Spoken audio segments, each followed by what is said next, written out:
Kumusta? Ako po pala si Jans. Isa ka bang Pinoy nurse o graduate ng Bachelor of Science in Nursing at gusto mong maging isang USRN o US Registered Nurse pero wala kang idea kung ano ang iyong gagawin o paano ang pag-process nito?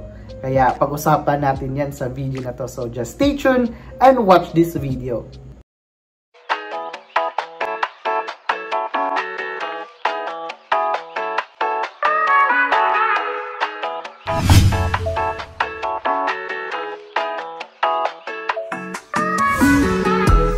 So, ayan nga guys, ako po pala si Jans at isa po akong USRN at graduate po ako ng Bachelor of Science in Nursing sa Pilipinas at graduate din po ako ng Bachelor of Secondary Education.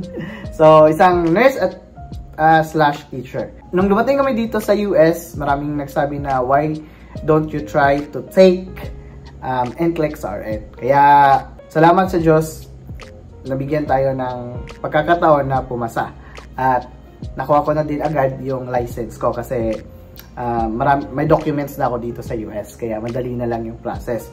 Pero guys, kung kayo po nasa Pilipinas at graduate ka ng Bachelor of Science in Nursing at isa kang nurse sa Pilipinas or anumang career path na ginagawa mo ngayon, basta as long as you graduate ka ng Bachelor of Science in Nursing, yes, pwede po kayong mag-take ng NCLEX RN. Pero paano nga ba? Ano yung pag-process nito?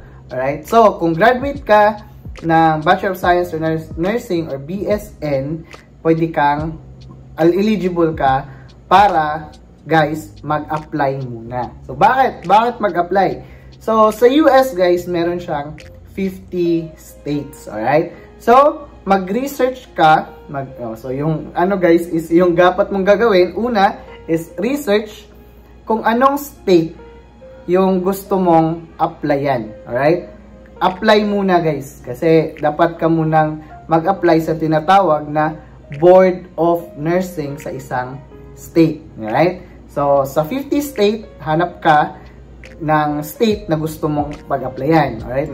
Option mo yun kung anong state yung gusto mong applyan. Yung sa akin is New York. So, New York yung in-applyan ko. Hindi ko masabi kung ano-ano yung requirements nila. Pero number one requirements guys is dapat graduate ka ng Bachelor of Science in Nursing or BSN ka. Kailangan mo lang i-comply yung mga requirements ng Board of Nursing. So, sa 50 state, iba-iba kasi guys. Iba-iba kasi yung requirements ng Board of Nursing. Like in New York, iba yung sa New York, iba yung sa Florida, right?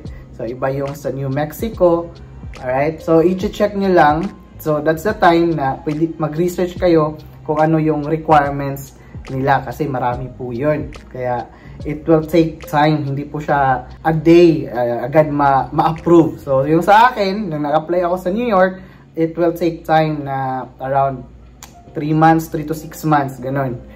So, mag-apply ka, naka-comply ka na, meron ka ng requirements, alright? Alam mo na yung requirements ng isang state na gusto mong applyan. Yung documents mo, may form sila doon sa Board of Nursing, may form. Tapos, kailangan mong mag-request ng TOR at diploma sa school mo. So, yung school mismo, guys, so, ano mo talaga yan guys, i-record nyo talaga na yung school mismo ang magsisend ng documents mo papunta sa Board of Nursing. Hindi po ikaw hindi po ikaw. Yung school mismo, yung School of Nursing mo or college mo, university mo, ang magsisend ng documents papunta sa Board of Nursing, sa state. Alright? So, hihintayin mo yun guys kung nakapag-submit ka na, nakagawa ka na ng profile sa kanilang website. So, that's a time na comply mo na yung requirements mo. Kapag apply ka na sa state, sa Board of Nursing, that's a time, tinatawag na waiting time. So, yung waiting time guys, depende po yun depende sa state. Right? Iba-iba kasi. Kaya, bibigyan ka ng tinatawag na ATT or Authorization to Take Test. Alright? So, meaning nun, na-approve na yung application mo pagiging nurse dyan sa state na yan. So, kailangan mo nang mag-exam. Alright? So, that's the time. Na-approve na yung application. Magte-take ka na ng NCLEX RN exam. Alright? So, paano ba yan? So, kung may ATT ka na tinatawag, yan yung requirements na kailangan mong ibigay sa Pearson's VUE para makapag-take ka ng NCLEX RN exam. So, paano nga ba yun guys? Pupunta ka lang sa website ng Pearson's VUE, tapos magpapabook ka o magpapaschedule ka ng exam sa NCLEX RN exam. Alright? So, magpapaschedule ka, magbabayad ka ng around $200 per exam yan guys ha. So, kung sakali, hindi ka pumasa, magtitake ka ulit, magbabayad ka ulit. Per exam lang siya, yung $200 mo. Guys, pag pumasa ka, kasi kagandahan sa exam, kagandahan sa NCLEX RN exam, after 48 hours, makikita mo na yung result. So, yung ano lang is quick result after 48 hours. Yung sa akin, week ko nga siya nakita. After mo makita na pumasa ka, tapos i-check mo siya sa website ng Board of Nursing na in-applyan mo para makita mo yung license number mo. At yan, guys, ganun lang kadali. Pag pumasa ka na ng NCLEX RN, isa ka ng USRN or US Registered Nurse. Ganun lang siya kadali, guys.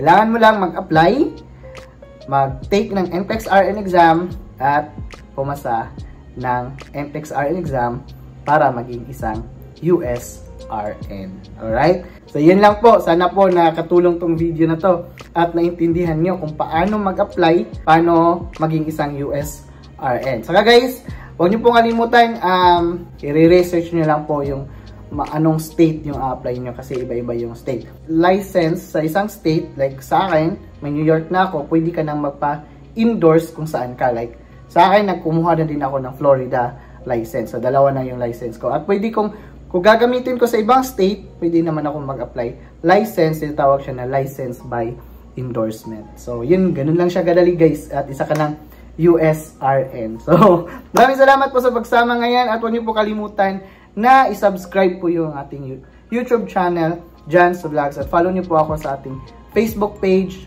Jan's Vlogs din po. At ayan, kung may tanong po kayo, pwede po kayo mag-PM sa akin. Maraming salamat po. Comment po kayo, react po kayo sa ating video natin dyan. At pwede niyo po akong suportahan, send stars, ano po ba nandyan. So maraming salamat po sa pagsama ngayon. At ako po pala si Jans. See you again in my next vlog. Bye!